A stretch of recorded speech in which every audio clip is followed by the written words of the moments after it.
welcome back to OmniFoot TV. This is your host Omar speaking, and today the red file has been opened, the documents have been laid out. This is the Superga Air Disaster episode. Now, I'm going to read from these, but I'm not going to read everything. I'm not going to bore you. I'm not going to open this with a line or maybe a paragraph by other journalists who have talked about these events. I'm going to use those to fill certain holes, but I'm going to talk about this from my perspective as a fan.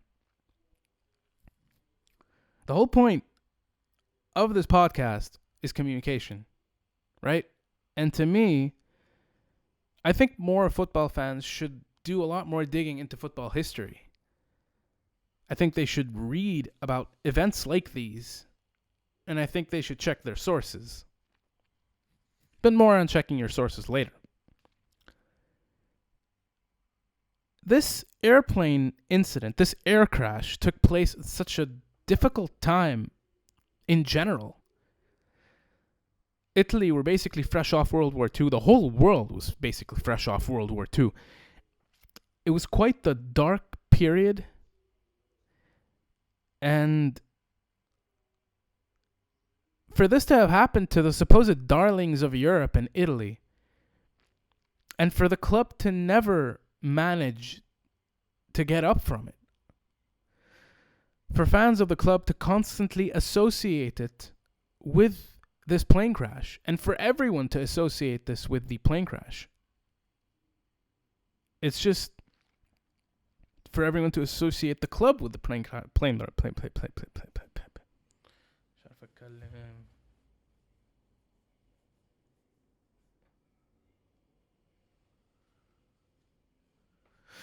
Hello and welcome back to OmniFoot TV. This is your host Omar speaking, and today the red file has been opened. The documents are placed on my desk. This, my good friends, is the Superga Air Disaster episode. Now allow me to skip my reactions for a moment, because there are more than one, and start telling the story. At that time, SL Benfica captain Francisco Ferreira wanted to play the best side in the world for his testimonial before retiring. He and Torino captain Valentino Mazzola had met in an international friendly between Italy and Portugal, and they basically decided later on, they communicated, he basically spoke to Mazzola, and he said, I want to play the best side in the world before I retire. Torino then, they took a plane ride, they went to Portugal, and they played the game. It was just a casual, testimonial, friendly, what have you. It ended 4-3 to Benfica, and obviously Ferreira was given a standing ovation off the pitch. The Torino players would later on make their way to the plane, take off, and everything would just go well. That's from the start.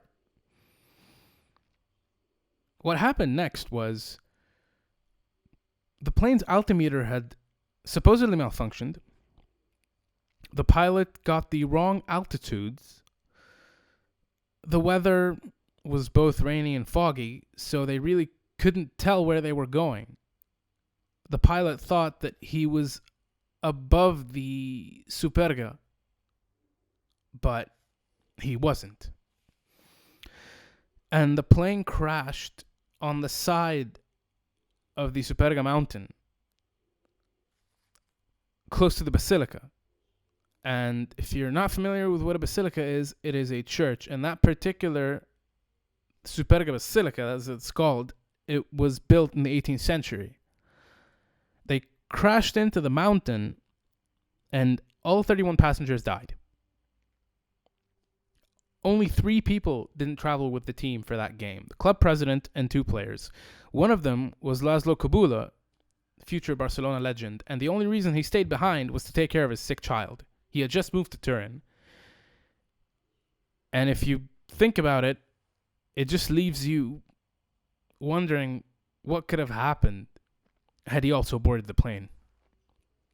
Although the answer is obvious, it's just, if you find yourself in such a situation where all of your teammates just die in a plane crash and you stay behind to take care of your child, you just look at yourself after that thinking, what the hell happened?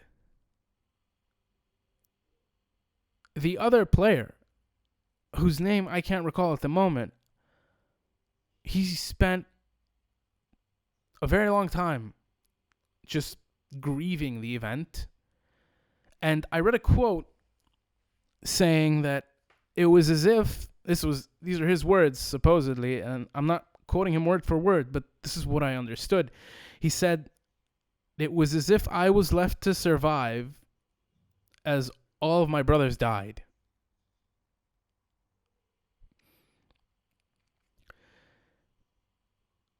Close to 500,000 people attended the funerals ceremony overall of all of these people. And the club president at the time tried to steer the ship clear of what had happened throughout the seasons that followed, but he resigned because he had failed. Torino still won the Scudetto that season, but they fielded youth players until the end of the season, and in the season to follow, they asked other clubs to donate players so that they could fill up their squad because they didn't have one. And here's one of the most harrowing facts about this plane crash.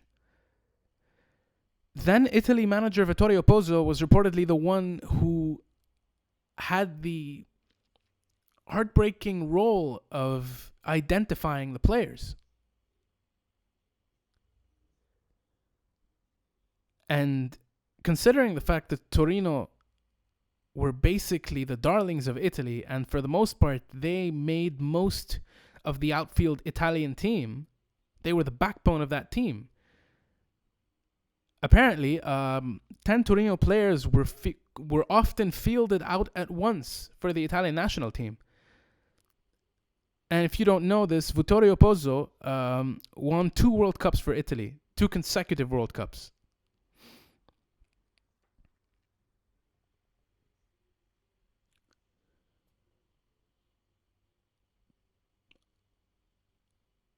Excuse me, it's just, the whole incident is just sad.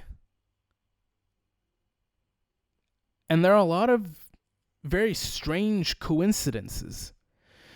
One of the managers was English and the other was Hungarian. Torino, both of their managers. They had a technical director and an English coach who co-managed the club. And Ern Erbstein, the Hungarian manager, was a Jew who was basically on his way to Auschwitz during World War II. And he was placed in a camp alongside Bela Gutmann, the legendary SL Benfica manager. And considering they were both Hungarians, Hungary has played such a huge role in football. Throughout its tactical evolutions, they laid the bedrock for what would become football in a lot of ways. And it's, I'm not going to digress. I'm just going to go back to the story. Leslie Livesley, the English manager, had reportedly survived 2 plane crashes beforehand. Like, before this particular plane crash, Livesley was a paratrooper during the First World War, and he survived being shot out of the air. His second air disaster or air crash, it was more so of a disaster that was averted. It took place a year earlier in 1948, and he was on the plane with Torino's youth team, and while taking off, the pilot reportedly lost control and he was going to crash into the wall. You can find out more about that if you just look it up and read about it. I'm probably going to link all these articles in the description below either way. So he survived that, and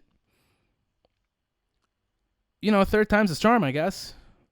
it's harrowing. And on that note, I'd like to recount some of his son Bill's quotes, because he actually spent a very long time not being able to visit the very place his father died for years on end. I'm going to read this out. And, well, here goes.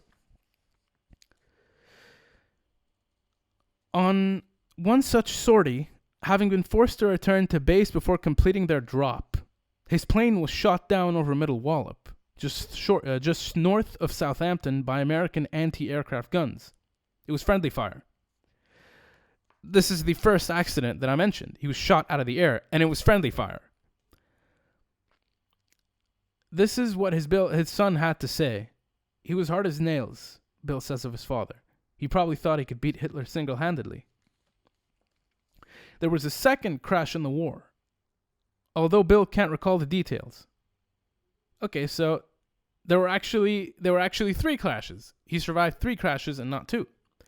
The third that Livesley survived came in 1948 when traveling with the Torino youth team. The plane's brakes malfunctioned on landing at Turin Airport, so they weren't going to crash into something. It was basically a malfunction. Excuse me for the mistake.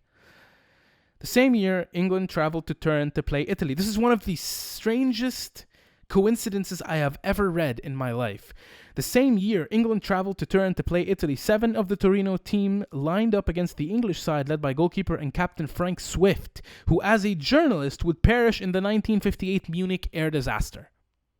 This is 10 years later.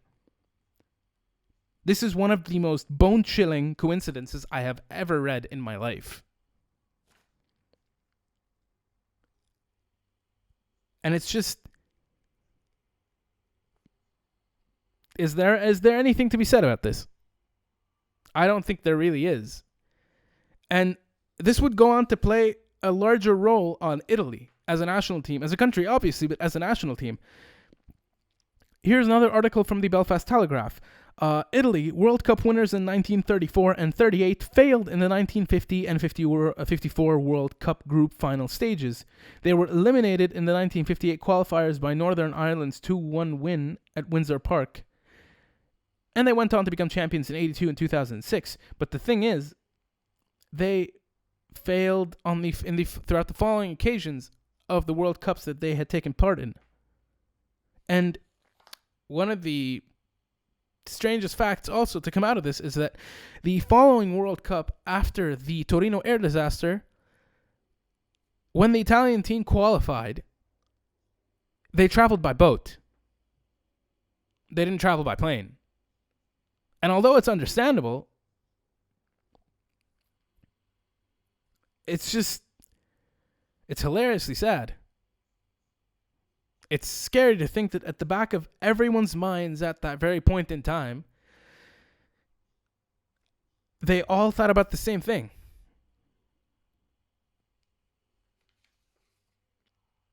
And to top it all off, obviously their tragedies didn't really stop there. I mean, there were less, but one of Torino's grandest players, his name was Meroni. He was supposedly an artist on the pitch, had the freedom to express himself. He played under Nereo Rocco, who people consider to be the father of the Catenaccio. The Catenaccio being the school of footballing thought that was put together by the Italians. He was also instrumental, or not just instrumental, he built 2 very interesting and very strong Milan sides. Meroni was killed in very strange circumstances. Apparently, he was killed in a car crash. Well, a car crashed into him while he was crossing the street after a game. And the person who killed him would later on become Torino president in 2000. If that isn't one of the weirdest footballing circumstances you have ever heard, apart from the others that I have mentioned, then I don't know what to tell you. It is quite obvious that the air crash, or the air disaster, call it whatever you want to call it, it just started a very difficult turn of events for Torino, who would later on become such a such a weak yo-yo club. Their Stadio de Philadelphia was effectively closed down in 1963, and it was reopened in 2017. Obviously, they have another stadium now, but it's sad to think that people dreamt of having that stadium reopen again. They went through the air crash. They had multiple players die. Their managers, players that died later on, couldn't rebuild, couldn't win the Scudetto until over 2 decades later. Lost their stadium. Got relegated multiple times. They came back up to Serie A and then got relegated multiple times throughout the more modern era. And it just makes you wonder how everyone could do no more than associate the air crash with this team. And how they themselves chose that particular event to define them, so that they as a team and as a fan base could never grow out of it. It's one thing in football to only talk about your history when your team is down. And currently, teams who do that are Milan fans. Liverpool were doing that for the longest time. But for your team to fall so brutally at the hands of fate, you would expect that being at the heights that they were, that they would somehow rise above it at one point or another. But they never did.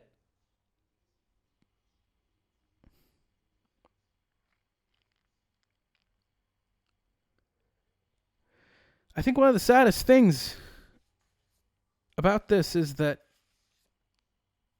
there's an excerpt here where Bill Ivesley talks about his father, and he mentions the walk he took from the stadium to the place where the air crash happened. And it's one of the most telling things I've ever read, to be genuinely fair. And I'm going to find this, and I'm going to read it out, because more people should know about this.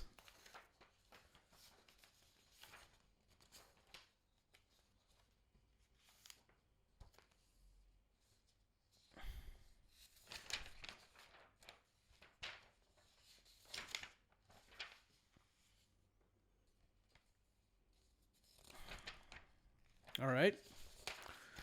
Found it. On the first trip back 10 years ago, Bill walked all the way up to the Superga. He went back after 60 years of the event in 2009. It says 10 years ago. This was written in 2019. Bill walked all the way up to Superga and back down to the city again, twice in 2 days. It's about 10 kilometers from Turin's center, up twisting roads that lead to the summit, finish in the Milan-Torino cycling race. He stripped the soles of his shoes.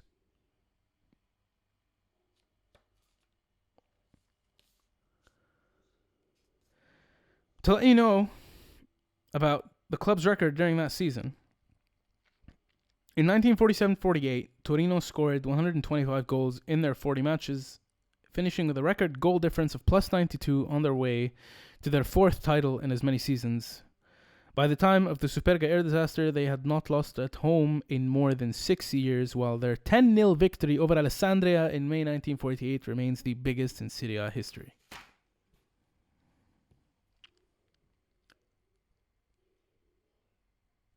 It's one thing for a football team to reach these heights, but it's only ever been much more difficult for them to stay there.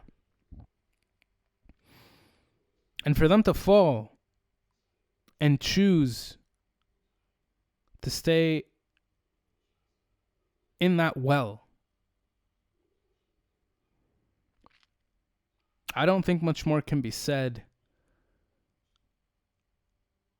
of this circumstance to begin with.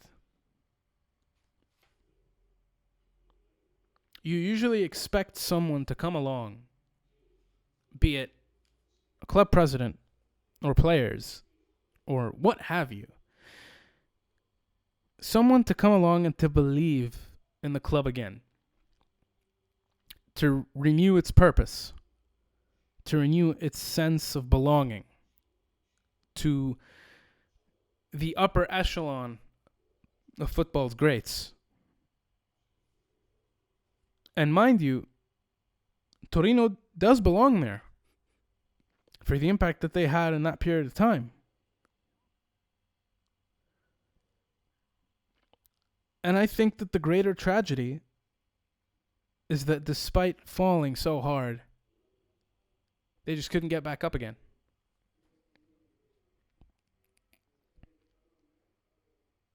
And this is where today's episode ends.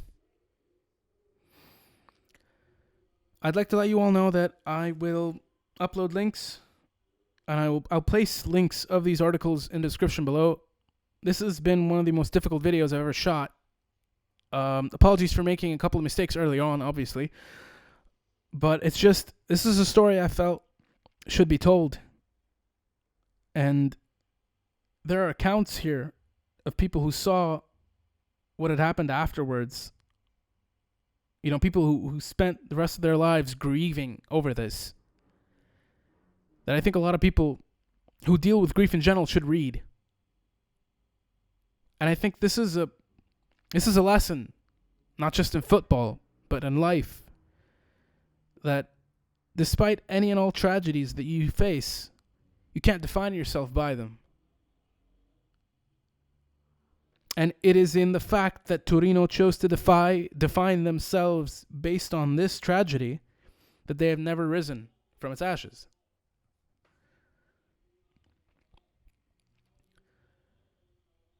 I'm going to bid you all farewell for now. Thank you all for tuning in. I'd like to think I ended this video on a solid note. I'll place our social media links in the description below, along with references to all these articles. If you would like to read more or watch anything that has to do with the story, apparently there was a film produced by the on the Superga Air Disaster, and its details are present on IMDb.